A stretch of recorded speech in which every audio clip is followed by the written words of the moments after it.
Dia da Bíblia, que é segundo domingo de dezembro, foi instituído no ano de 1549, na Grã-Bretanha. Por que foi instituído o Dia da Bíblia lá? Para que as pessoas pudessem interceder, a população interceder, para que eles tivessem a liberdade de ler mais as Escrituras Sagradas. Então, o real objetivo do Dia da Bíblia é fazer com que as pessoas leiam a Bíblia Sagrada. As pessoas precisam ler as Escrituras, porque ela, de fato, ela vai transformar a vida do ser humano, e ela transforma corpo e alma. Aqui no Brasil, foi no ano de 1850, quando os primeiros cristãos evangélicos chegaram da Europa e aqueles que vieram também dos Estados Unidos, e então o Dia da Bíblia passou a ser comemorado também no Brasil no ano de 1850. Queridos irmãos, antes da gente ler algum texto da Bíblia, eu também gostaria de destacar um pouco da trajetória de como a Bíblia chegou até nós. Nós sabemos que a Bíblia, ela é uma história que conta a redenção da humanidade. A Bíblia foi escrita para esta finalidade, ou seja, é a graça de Deus operando para a humanidade. Alguém já falou que a Bíblia é uma carta de amor para a humanidade.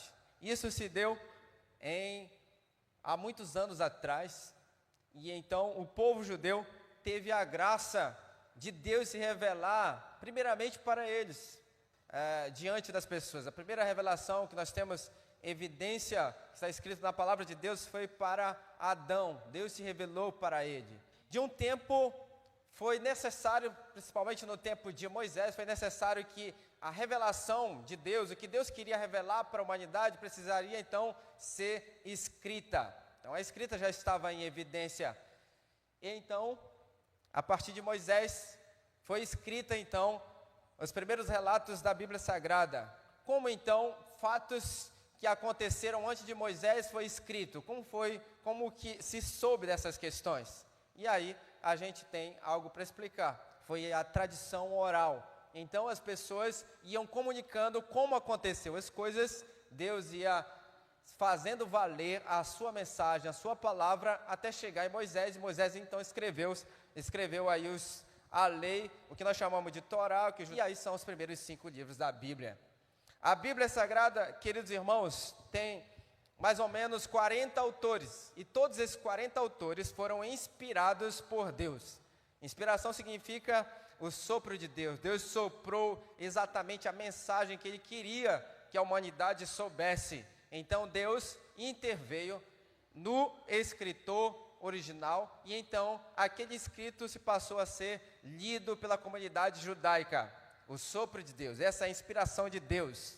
Se alguém falar para você assim, eu não acredito na Bíblia, porque a Bíblia foi escrita por homens, você pode até concordar com ele, que de fato foi, isso é verdade.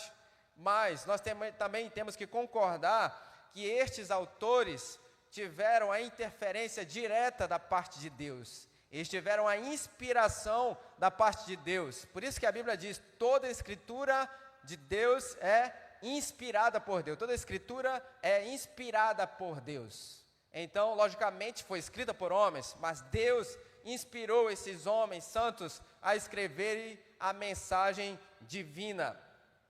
Os escritos originais não existem mais nenhum escrito original, que era o que nós chamamos de autógrafos. Aquele a quem Deus iluminou a mente daquele sujeito que escreveu a Bíblia. Vamos supor aqui Moisés. Deus iluminou a mente dele, ele escreveu algo. E então, aquele escrito, aquela primeira escrita, não existe mais hoje. O que existe hoje são cópias fiéis dos manuscritos. Os manuscritos foram cópias fiéis dos autógrafos, dos escritos originais que saíram da mão de um sacerdote, da mão de um profeta, da mão de alguém que Deus inspirou para que escrevesse a Bíblia. A Bíblia foi escrita em 3 idiomas, hebraico, aramaico e grego. Hebraico e aramaico no Antigo Testamento, algumas porções pequenas em aramaico, e o Novo Testamento todo escrito em grego. A Bíblia, queridos irmãos, ela tem algumas características que fazia valer os livros que nós temos hoje na nossa Bíblia, a Bíblia protestante. Então, uma das características, na realidade, para saber se tal livro, se tal escritura era considerada inspirada por Deus, deveria ter um quesito muito importante. Naquela porção das escrituras sagradas, poderia ter uma expressão chamada assim diz o Senhor. Talvez na sua Bíblia, quando você olhar e você vai observar, Deus está falando através dos profetas, assim diz o Senhor. Esta é uma grande evidência de que não foi simplesmente homens que escreveram a Bíblia, mas Deus inspirando o ser humano. Por isso, Deus fazia com que eles escrevessem exatamente o que Deus queria, e então eles diziam, assim diz o Senhor.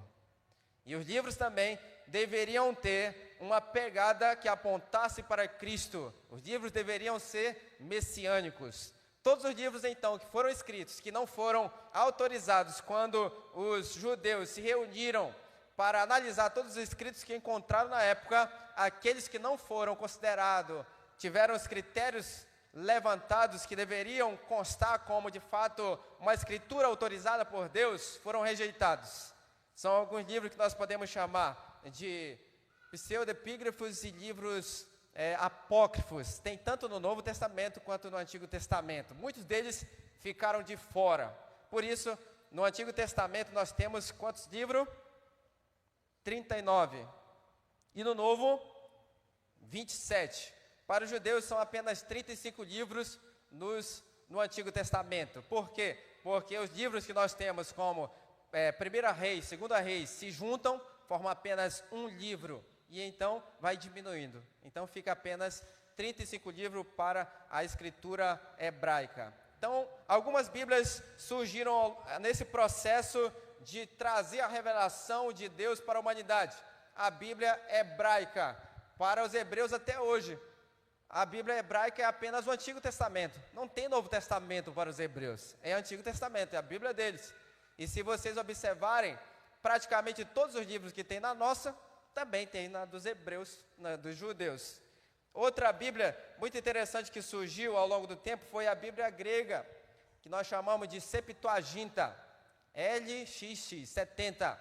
Por quê? Pela tradição daqueles que escreveram a Bíblia, ou traduziram a Bíblia do hebraico para o grego.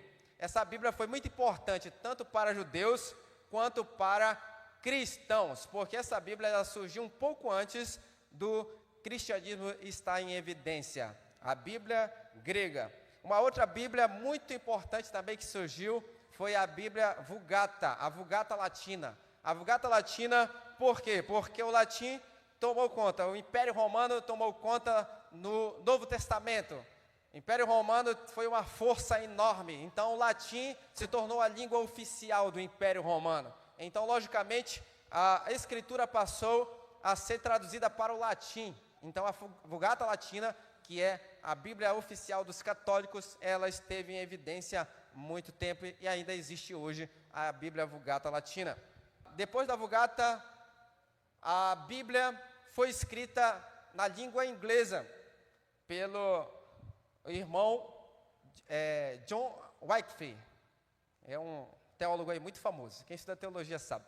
Esse homem teve a ousadia de traduzir a Bíblia do grego, do latim na realidade, para a língua inglesa. E ele foi muito ousado, porque no tempo do Império Romano, a Bíblia ela era meio que particularizada a um grupo. E então, este homem, Wycliffe, ele quis que a Bíblia fosse veiculada para mais pessoas, e as pessoas pudessem conhecer as Escrituras Sagradas. E então, através dos lollardos, eles passaram a veicular a Bíblia por todos os lugares. E então, esse homem ele pregava de uma maneira tão simples para o povo simples também da Inglaterra. E então, a Bíblia foi escrita no inglês na Idade Média.